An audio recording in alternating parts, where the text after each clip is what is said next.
Welcome to Aaradhya classes. મારું નામ છે વિપુલ દવે. આજે આપણે સમાજ વિદ્યાના ધોરણ 10માંનું 15મું ચેપ્ટર ભણીએ છીએ. બોર્ડમાં આ ચેપ્ટર આમ તો 4 માર્કનું પૂછાય છે, 3+1 એટલે કે 3 માર્કનો એક સવાલ અને 1 માર્કનું કોઈ પણ ઓબ્જેક્ટિવ પૂછી શકાય. આ ચેપ્ટર અર્થશાસ્ત્રને લગતા ચેપ્ટરોથી શરૂઆત થાય છે. આપણે ગયા લેક્ચરમાં જ્યારે આપણે ભણ્યા હતા ત્યારે આપણે ચર્ચા કરી હતી ઇતિહાસ, નાગરિક અને ભૂગોળ. પણ ધોરણ 10માં નાગરિક એટલે અર્થશાસ્ત્ર અને નાગરિક બંને સમન્વય થાય છે. તો અહીંયા અર્થશાસ્ત્ર શરૂ થાય છે. જેને લોકોને પણ 11 કોમર્સ રાખવાની ઈચ્છા હોય તો એવા લોકો માટે આ ખૂબ જરૂરી છે. સૌથી પહેલાં ચેપ્ટરનું નામ છે આર્થિક વિકાસ. આપણે બધા એને સમજવા પ્રયાસ કરીએ. આપણે ઘણીવાર એવું સાંભળ્યું છે કે આર્થિક એટલે પૈસાને લગતી બાબતો.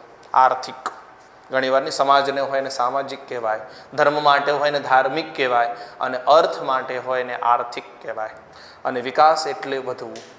તો ચાલો શરૂ કરીએ. વ્યાખ્યા ધ્યાનથી સાંભળજો. આર્થિક વિકાસ એટલે શું? બોલે વિશ્વના કોઈ એક ખૂણામાં રહેતા કોઈ એક માનવીની માથાદીઠ આવકમાં વધારો થાય અને જીવન ધોરણમાં સુધારો થાય. મિત્રો ફરીથી બોલું છું, ધ્યાનથી સાંભળજો. વિશ્વના કોઈ એક ખૂણામાં રહેતા કોઈ એક માનવીની માથાદીઠ આવકમાં વધારો થાય અને જીવન ધોરણમાં સુધારો થાય તો તેને આર્થિક વિકાસ કહે છે. મિત્રો તમને વ્યાખ્યામાં બધી સમજણ પડી, પણ તમારા માટે કદાચ 2 નવા શબ્દો આવ્યા. એમાં પહેલું હતું માથાદીઠ આવક અને બીજો શબ્દ હતો જીવન ધોરણ. તો હવે હું તમને માથાદીઠ આવક વિશે સમજાવું છું. માથાદીઠ આવક કોને કહેવાય? બોલે દેશની કુલ આવકને દેશની કુલ વસ્તી વડે ભાગતા મળતી સરેરાશ આવકને માથાદીઠ આવક કહે છે. ફરીથી, દેશની કુલ આવકને દેશની કુલ વસ્તી વડે ભાગતા મળતી સરેરાશ આવક એટલે માથાદીઠ આવક. આપણા બધાની માથાદીઠ આવક વધવી જોઈએ. સમજો કે કોઈ જગ્યામાં 50-100 જણા ભેગા થયા છે અને 100 જણાએ થઈને 100 રૂપિયા એકઠા કર્યા છે, તો આપણે સરેરાશ શું મૂકીએ? 100 રૂપિયા છેદમાં 100 લોકો બરાબર 1 રૂપિયો. પણ બની શકે એવું કે કોઈની પાસે 50 આપ્યા હોય, કોઈએ 5 આપ્યા હોય, કોઈએ 2 આપ્યા હોય, કોઈ કશું જ ન આપ્યું હોય. એમ ભારતની માથાદીઠ આવક પણ આ રીતે ગણે છે. કેટલાક 100 મહિને 1000 કમાય છે અને કેટલાક મિનિટો સેકન્ડોમાં 1000 કમાય છે. પણ આ બધાની આવક ગણી અને માથાદીઠ આવક નક્કી કરવામાં આવે છે. અને બીજો શબ્દ હતો આપણું જીવન ધોરણ. લોકો એમ પૂછે, સાહેબ આ કયું ધોરણ છે? જીવન ધોરણ એટલે 12મા પછી આવે, 13મા પછી આવે, કોલેજ પછી આવે કે 20 વર્ષ 50 વર્ષ પછી આવે? જીવન ધોરણ એટલે એના જીવનની બાબતો. કોઈપણનું જીવન ધોરણ સારું છે કે ખરાબ એ ચેક કરવા માટે 6 બાબતો પર ધ્યાન દેવામાં આવે છે. એમાં 3 તો આપણને બધાને બહુ જલ્દી યાદ છે. એક જૂના જમાનાનું પિક્ચર હતું મનોજ કુમારનું, એનું નામ હતું રોટી, કપડાં અને મકાન. અને એને સામાજિક ભાષામાં આપણે રોટી, કપડાં, મકાન નથી બોલવાનું, આપણે બોલવાનું છે અન્ન, વસ્ત્ર, આવાસ. તો ફરીથી કહી દઉં છું, જીવન ધોરણ માટે 6 બાબતોની જરૂર છે: અન્ન, વસ્ત્ર, આવાસ, શિક્ષણ, આરોગ્ય અને મનોરંજન. આ 6 બાબતોથી માણસનું જીવન ધોરણ નક્કી થાય છે. પહેલું અન્ન. તમે શું ખાઓ છો? શું એટલે શાકાહારી માંસાહારીની વાત નથી કરતો. તમે શું ખાઈ રહ્યા છો એટલે કેવા પ્રકારનું ખાઈ રહ્યા છો. બજારમાં આપણે ફરવા જઈએ અને કોઈ માણસ અમદાવાદની સૌથી મોંઘામાં મોંઘી, વિદેશની સૌથી મોંઘામાં મોંઘી, અમેરિકા લંડનની મોંઘામાં મોંઘી હોટલમાં જમીને બહાર આવે. અરે બહુ સિમ્પલ છે, મુંબઈની તાજ હોટલમાંથી જમીને બહાર આવે, આપણે બધા માનીશું કે આનું જીવન ધોરણ ઊંચું છે. કેમ? બોલે એ ક્યાં જમીને આવ્યો છે? અન્ન. બીજું વસ્ત્ર. એના કપડાથી નક્કી થાય છે. લોકો સારા ફંક્શનોમાં મોંઘા કપડાં પહેરીને આવે એટલે આપણે કહી દઈએ, અરે વાહ શું માણસ છે, એના વસ્ત્રથી નક્કી થયું. બીજું આવાસ. કોઈનો બંગલો જોઈએ એટલે આપણે કહી દઈએ, ઓહો આ લોકો તો કેટલા સુખી હશે, કેટલા અમીર હશે. ત્રીજું અન્ન, વસ્ત્ર, આવાસ, શિક્ષણ. ઊંચી સ્કૂલોમાં, મોંઘી સ્કૂલોમાં, મોંઘા ક્લાસીસોમાં ભણવાને કારણે આપણે એને કહી શકીએ આનું જીવન ધોરણ સારું છે. આરોગ્ય. કોઈ માણસને છીંક આવે, અતિશય તાવ આવે અને સામાન્ય દવાખાનામાં જાય, અને કોઈને બહુ સામાન્ય છીંક આવે અને મોંઘી હોસ્પિટલમાં જાય, તો એનાથી નક્કી થાય છે એનું જીવન ધોરણ શું છે. અને છેલ્લે મનોરંજન. એ ક્યાં જાય છે ફરવા માટે, અથવા એ પોતાનો મોજ શોખ કેવી રીતે કરે છે. આપણે આ વખતે વેકેશન હોઈએ તો આપણે બધા શું કહીએ, આ વખતે વેકેશન પડે તો મારે કાંકરિયા તળાવ ફરવા જવું છે, આ વખતે વેકેશન પડે તો અંબાજી પાવાગઢ જવું છે. આપણા બધાની એક લોકો કેમ કે આ વખતે વેકેશન પડે તો વિદેશ ફરવા જવું છે. તો આ બધાથી એનું જીવન ધોરણ નક્કી થાય છે. તો ફરીથી કહી દઉં, એક વ્યાખ્યાની અંદર બીજી બે વ્યાખ્યા સમાયેલી છે. પહેલી હતી આર્થિક વિકાસ એટલે શું? તો વિશ્વના કોઈ એક ખૂણામાં રહેતા કોઈ એક માનવીની માથાદીઠ આવકમાં અને જીવન ધોરણમાં સુધારો થાય એને આર્થિક વિકાસ કહેવાય. પછી માથાદીઠ આવક આવી તો માથાદીઠ આવકમાં આપણે શું ભણ્યા? બોલે દેશની કુલ આવકને દેશની કુલ વસ્તી વડે ભાગતા મળતી આવકને માથાદીઠ આવક કહે છે. અને જીવન ધોરણ એટલે શું? બોલે વ્યક્તિનું અન્ન, વસ્ત્ર, આવાસ, શિક્ષણ, આરોગ્ય, પ્રવાસ, મનોરંજન વગેરે જેવી બાબતોમાં સુધારો થાય તો એને જીવન ધોરણમાં સુધારો કહે છે. ત્યારબાદનો સવાલ છે આર્થિક વૃદ્ધિ અને આર્થિક વિકાસ વચ્ચેનો તફાવત. મિત્રો ધ્યાનથી સાંભળજો. આર્થિક વૃદ્ધિ અને આર્થિક વિકાસ, આ જો બંને શબ્દ સરખા લાગે છે, આર્થિક આર્થિક, એટલે આપણે બંનેને સાઈડમાં મૂકીએ તો આપણી પાસે શબ્દ વધે છે વૃદ્ધિ અને વિકાસ. હું તમને પૂછું વૃદ્ધિ એટલે, તો તમે બધા એવું કહેશો સાહેબ વૃદ્ધિ એટલે વધવું. અને હું તમને પૂછું વિકાસ, તો તમે એમ જ કહેશો સાહેબ વિકાસ એટલે પણ વધવું. તો શું લાગે નહીં? વધવું અને વધવું વચ્ચેનો તફાવત સમજાવો. તો તમારામાંથી કેટલાક શું છે, આમ વધે એને વિકાસ કહેવાય, આમ વધે એને વૃદ્ધિ કહેવાય. આવી કોઈ માથાકૂટ કરતા નહીં. જો એની સામે આર્થિક શબ્દ લાગશે તો જ એના અર્થ બદલાય છે. બાકી વધવું, મેં એક જગ્યાએ છોકરાને પૂછ્યું કે વૃદ્ધિ એટલે, મને કે સાહેબ શરીર વધે એને વૃદ્ધિ કહેવાય. ઓકે, મેં કે મગજ વધે, બોલે એને વિકાસ કહેવાય. આવું જરાય નથી. ગુજરાતી ભાષા માટે બધા શબ્દો સરખા જ છે, પણ મહત્વ છે વૃદ્ધિ. આર્થિક વૃદ્ધિ શબ્દ વપરાય અને આર્થિક વિકાસ, તો બંને વચ્ચે ફાવત બની શકે છે. મિત્રો તફાવત બોલ્યો છું તો સાયલેન્ટ હતો એટલે માટે ફાવત શબ્દ આવ્યો હતો. ચલો ધ્યાનથી સાંભળજો, બહુ ઇઝી છે. બંને વચ્ચેનો તફાવત આ બધું સમજાવીશ, પણ તમારા મગજમાં શબ્દ સમજાય એના માટે હું કહી દઉં કે આર્થિક વૃદ્ધિ અને આર્થિક વિકાસ, કોઈ એક વ્યક્તિનો વિકાસ થાય ને, વ્યક્તિની આવક વધે તો એને કહેવાય આર્થિક વિકાસ.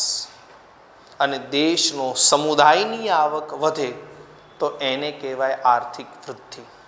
બસ આટલું સિમ્પલી છે, યાદ રાખજો. હું તમને તફાવત ચલાવીશ, પણ તફાવત ચલાવ્યા પહેલાં હું તમારા મગજમાં એ બંને શબ્દો વચ્ચેનો તફાવત સહેજ ક્લિયર કરી રહ્યો છું કે જો દેશની આવક વધે છે તો એને વૃદ્ધિ કહેવાય છે, અને વ્યક્તિની આવક વધે છે તો એને વિકાસ કહેવાય છે. ચલો હવે તફાવત પર ધ્યાન આપીએ. તો આર્થિક વૃદ્ધિનો પહેલો મુદ્દો છે કે તે પરિણાત્મક પરિવર્તન છે. મતલબ કે આર્થિક વૃદ્ધિથી માત્ર પરિણામ મળે છે. ભારતની આવક એટલી હતી આટલી થઈ, બસ એ પરિણામ. તમે કઈ રીતે બનાવ્યું નહીં, બસ રિઝલ્ટ વધવું જોઈએ. આખું વર્ષ તમે કઈ રીતે ભણ્યા છો એની સાથે કોઈ સંબંધ નહીં, વર્ષના અંતે તમારું રિઝલ્ટ સારું આવવું જોઈએ, બસ. આ પરિણાત્મક એટલે વૃદ્ધિ છે ને પરિણામ છે, બસ. દેશ આવક વધારે એ પરિણામ કહેવાય. જ્યારે આર્થિક વિકાસ એ ગુણાત્મક પરિવર્તન છે. બોલે ગુણથી પરિવર્તન થાય. માણસની આવક ક્યારે વધે કે એને એના ગુણમાં કંઈક પરિવર્તન કર્યું છે તો જ એના આવકમાં વધારો થાય.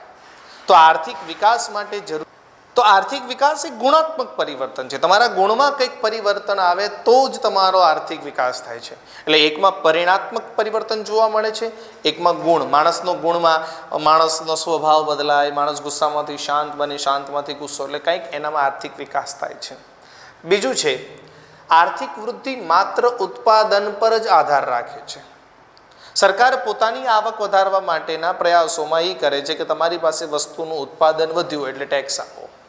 એટલે એ માત્ર ઉત્પાદન પર જ આધાર રાખે છે.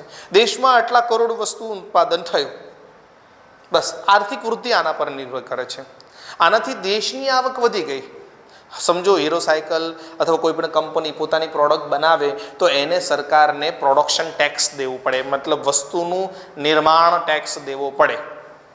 જ્યારે આ નિર્માણ ટેક્સ દેવાથી સરકારની આવક વધી ગઈ છે, સરકારની વૃદ્ધિ થઈ ગઈ છે, પણ એ વ્યક્તિનો વિકાસ નથી થયો. કેમ?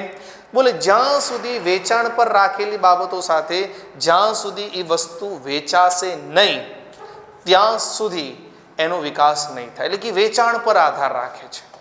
અહીંયા માત્ર ઉત્પાદન પર આધાર રાખ્યું છે, આમાં વેચાણ થશે તો જ એનો વિકાસ થશે, બાકી એ વગર નહીં થાય. 1 લાખ સાયકલ કે 1 લાખ ગાડી 1 લાખ મોબાઈલનું ઉત્પાદન થઈ ગયું, રિલાયન્સ વાળાએ 1 લાખ મોબાઈલનું ઉત્પાદન કર્યું, આવું સરકારને જાહેરાત કરે તો એને સરકારને પ્રોડક્શન ટેક્સ દેવો પડે, એટલે સરકારની વૃદ્ધિ થઈ જાય. પણ એનો વિકાસ ક્યારે થશે?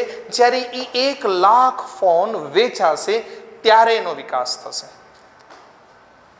દેશોનો સમાવેશ થાય છે. જે દેશ માત્ર પોતાના દેશની આવક પર જ ધ્યાન આપે છે અને દેશના વિકાસ સાથે નહીં, એને દેશની વસ્તુનું ઉત્પાદન સાથે સંબંધ છે, જેમ કે અમેરિકા, જાપાન, આ બધા દેશો આર્થિક વૃદ્ધિવાળા દેશો છે. અને બીજું એક છે આર્થિક વિકાસ, જે દેશ વિકાસશીલ દેશોમાં આવે છે. હવે તમારા મગજમાં વિકાસશીલ દેશ કોને કહેવાય? જે દેશ વિકાસ કરી રહ્યું છે. ભારતનું ઉત્પાદન વૃદ્ધિ ઓછી થાય છે, પણ ભારતના લોકોની ધીમે ધીમે આવક વધી રહી છે. એક સમય એવો આવશે કે ભારતના લોકોની આવકમાં બહુ તફાવત નહીં હોય, ત્યારે ભારત દેશની શું થશે? વૃદ્ધિ થશે. તો મિત્રો, આર્થિક વિકાસ અને આર્થિક વૃદ્ધિ વચ્ચેનો આ હતો તફાવત. આર્થિક વૃદ્ધિ અને આર્થિક વિકાસ વચ્ચેના લક્ષણો ભણ્યા પછી હવે આપણે વિકસિત અને વિકાસશીલ દેશના સમજીશું. મિત્રો, સૌથી પહેલાં કહી દઉં, વિકસિત અને વિકાસશીલ દેશ કોને કહેવાય? જે દેશનો વિકાસ થઈ ચૂક્યો છે એને વિકસિત દેશ કહે છે, અને જે દેશનો વિકાસ થઈ રહ્યો છે એને વિકાસશીલ દેશો કહે છે. અમેરિકા વિકસિત દેશ છે અને ભારત જેવા દેશો વિકાસશીલ દેશ છે. તો આજનો આપણો સૌથી મોટો સવાલ કે વિકાસશીલ અર્થતંત્રના લક્ષણો જણાવો. જે દેશ વિકાસશીલ છે એ દેશના લક્ષણો જણાવો. અહીંયા આવનારા બધા લક્ષણો ભારતને લાગુ પડે છે, કારણ કે ભારત એક વિકાસશીલ દેશ છે. તો શરૂ કરીશું લક્ષણો. જોઈ લો. સૌથી પહેલું છે નીચી માથાદીઠ આવક. હવે નીચી માથાદીઠ આવક એટલા માટે કે વિકાસશીલ અર્થતંત્રવાળા દેશોની સરકારે, વિશ્વ બેંકે એક વ્યાખ્યા બનાવી છે.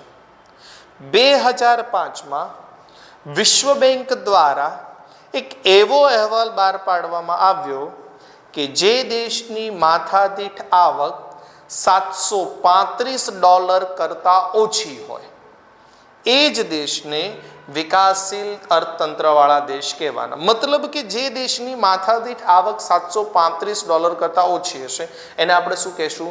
વિકાસશીલ અર્થતંત્રવાળા દેશો કહેશું. ઓકે, તો ચલો પહેલો, એટલે વ્યાખ્યામાં જ કીધું છે કે ભારત એવો દેશ છે કે જેની માથાદીઠ આવક નીચી છે. ભારતની આવક $765 જેટલી છે નહીં, એટલે ભારત વિકાસશીલ દેશોમાં આવે છે. બીજું છે વસ્તી વૃદ્ધિનો દર. વિકાસશીલ અર્થતંત્રની વ્યાખ્યા, વિકાસશીલ અર્થતંત્રના દેશોનું બીજા મુદ્દામાં કીધું છે કે આવા દેશોમાં માથાદીઠ વસ્તી વધવાનો દર કેટલો હશે? લગભગ 2% આસપાસ. તમને બધાને જાણીને અચંબો લાગશે કે ભારતની વસ્તી વધવાનો દર 1.93% છે. હું જ્યારે કોલેજમાં ભણતો હતો ને ત્યારે મેં એવું સાંભળ્યું હતું કે ભારતમાં દર વર્ષે એક ઓસ્ટ્રેલિયા ખંડ તૈયાર થાય છે. એટલે હું માનસિકતા, પણ એનો મતલબ એ હતો કે ભારતમાં ઓલમોસ્ટ દર વર્ષે 2 કરોડ બાળકોનો જન્મ થાય છે. એટલા માટે ભારતમાં વસ્તી વધવાનો દર 2%ની આસપાસ છે. નેક્સ્ટ, ત્યારબાદ કૃષિ ક્ષેત્ર પર અવલંબન. ભારતમાં વિકાસશીલ અર્થતંત્રના દેશો કૃષિ પર સૌથી વધારે આધાર રાખશે. મતલબ કે એના 50% કરતાં વધુ લોકો કૃષિ પર આધારિત રાખવામાં આવશે. હવે આપણને બધાને ખબર છે કે ભારત દેશની કુલ આવક, કુલ વસ્તી જે પણ છે એ બધી, એમાંથી 60% લોકો વધારે ખેતી પર આધાર રાખે છે, અને એનો રાષ્ટ્રીય ખેતીમાં એટલે કે રાષ્ટ્રીય આવકમાં આ લોકોનો ફાળો 25%થી વધુ હોય છે.